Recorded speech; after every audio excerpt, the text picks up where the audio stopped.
আল্লাহ পাক তার প্রতি রহম করুন যে আমার এই কথাগুলোকে অন্যের কাছে পৌঁছে দিবে। নবীজির ভাষণ। এরপর নবীজি বলছেন, জেনে রাখো নিশ্চয়ই তোমাদের পরস্পরের, মুসলিমদের পরস্পরের সম্পদ, পরস্পরের রক্ত, পরস্পরের এই যে জান মাল ইজ্জত, এগুলো একে অপরের জন্য হারাম। মুসলিমদের পরস্পরের রক্ত, পরস্পরের ইজ্জত সম্মান একে অপরের জন্য হারাম, এর হানি করা একে অপরের জন্য হারাম। ঠিক যেমন আজকের এই দিন হারাম, এই শহর হারাম, এই মাস হারাম।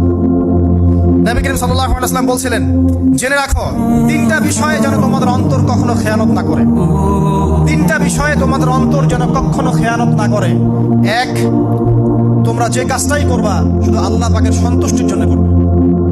তোমরা যে কাজই করবে শুধু আল্লাহর সন্তুষ্টির জন্য করবে। তোমাদের শাসক বর্গের কল্যাণ কামনা করবে।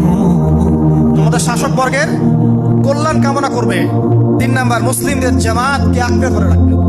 মুসলিমদের ইউনাইটেড কমিউনিটিকে আঁকড়ে ধরে থাকবে। এই তিনটা বিষয় পালনের ক্ষেত্রে তোমাদের অন্তর যেন খেয়ানত না করে।